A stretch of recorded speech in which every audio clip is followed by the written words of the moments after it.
Regresamos a Sin Filtro y en el inicio del programa le hablamos de un sondeo que hemos lanzado en Twitter para conocer la opinión de los internautas. ¿Qué pasará con el Chapo Guzmán? Y bueno, estos son los datos preliminares. Un 46% opina que será extraditado a Estados Unidos.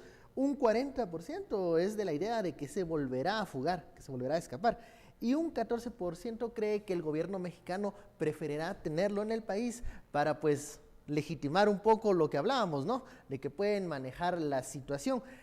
Luego uno se pregunta qué tiene que ver el tema del Chapo Guzmán con Guatemala. Bueno, el tema del narcotráfico es ya una situación regional.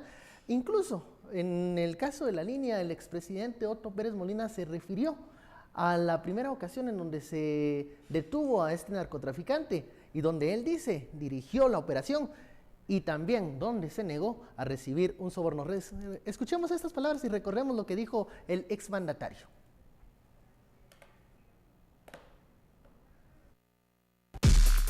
El Chapo Guzmán fue capturado aquí en Guatemala la primera vez por un operativo que yo personalmente dirigí. ¿Y sabe por qué quiero traer a colación esto, señor juez? No me estoy separando de lo que aquí estamos discutiendo. Lo quiero traer a colación porque usted se imagina qué fue lo que hizo el Chapo Guzmán y la gente en el momento que lo capturamos. Pero le puedo decir que el ofrecimiento que tuvimos en ese momento de la captura podría subir 10 o 15 veces más lo que ahorita me están señalando a mí, y lo hubiera podido hacer. Y no lo hice porque no va con mis principios. Hicimos la captura, lo trasladamos y fue entregado a las autoridades de México. Quiere decir que las cosas que me han movido a mí personalmente, señor juez, no han sido por dinero. Eran las declaraciones del expresidente Otto Pérez Molina defendiéndose y utilizando como ejemplo la ocasión en donde el narcotraficante Joaquín El Chapo Guzmán le ofreció un soborno a cambio de dejarlo en libertad. Él dice que se negó. Y bueno, luego de hacer memoria de estas declaraciones y de recorrer que el tema del Chapo Guzmán ha estado muy cerca de la situación guatemalteca, uno se pregunta, ha estado en la cárcel, se ha fugado y al parecer el fenómeno del narcotráfico continúa igual. ¿Esto va más allá de las cabezas? ¿Es una cuestión de estructuras? Fernando. Definitivamente el narcotráfico ha demostrado ser un negocio sumamente rentable.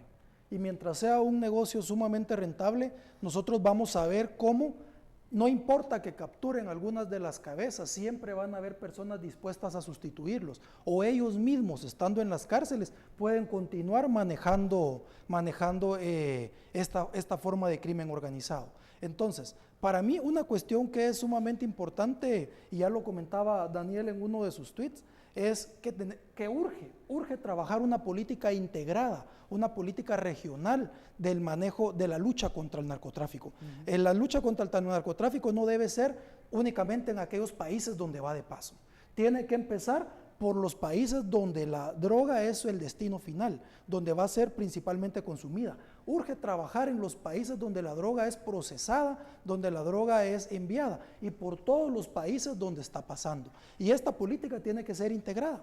Todos los países tienen que estar de acuerdo en lo que van a manejar, y no solamente podemos pensar que vamos a hacer como lo que hizo el gobierno de Felipe Calderón, una guerra al narcotráfico, porque nosotros, estos estados, no tienen la capacidad de enfrentarse al narcotráfico. Los estados tienen regulaciones para comprar sus armas y para el uso de la fuerza, mientras que el narcotráfico no tiene ninguna regulación. Ellos pueden comprar las armas y pueden hacer estas medidas excesivas de fuerza, como hemos visto, de paredes pintadas con partes de cuerpo de personas, en pueblos donde hemos visto masacres de 80, 50 personas, que incluso en Petén tuvimos una situación así con los Zetas, ¿verdad? Bueno, aquí hay que decir una cosa que es importantísima, que va a ser crucial y que vamos a hablar bastante de eso en marzo y abril. Y es la política de drogas basada en capturas e incautaciones, que es la que tenemos en Guatemala. Si tú ves las presentaciones del quinto viceministerio, que es el Ministerio de Antinarcóticos, te llega la antes... Que son muy mediáticas. La antes viceministra, que ahora ministra de Gobernación, Eunice Mendizábal, era la viceministra de Antinarcóticos, ella llegaba y te decía, mira todos estos, he descabezado a estas organizaciones, hemos detenido a no sé quién, hemos extraditado a no sé quién, hemos incautado tanta droga. El mundo entero se está dando cuenta que eso no sirve para nada. En los últimos años ha pasado algo interesantísimo, y es que a nivel internacional, y digo que vamos a hablar de esto en marzo y abril porque viene el UNGAS 2016, es decir, la Asamblea de Naciones Unidas sobre Política de Drogas, se está repensando el modelo. El modelo prohibicionista es algo que desde la academia hay cada vez más consenso, no funciona. Tú puedes estar, o sea, Estados Unidos no ha sido capaz de cortar el flujo de cocaína y no ha sido capaz de subir el precio de la cocaína, es al revés. La cocaína en Estados Unidos lleva bajando desde los años 70. Entonces, si tú, la idea prohibicionista es, la idea prohibicionista es, yo meto mucha presión sobre el mercado, digamos, léase sobre los narcotraficantes, y eso hace que aumente el precio de la cocaína, de la droga, y la gente no consume porque no llega a ese precio. Mentira. Se mete presión y aún así la droga fundamental que viaja por nuestro país ha ido bajando en precio.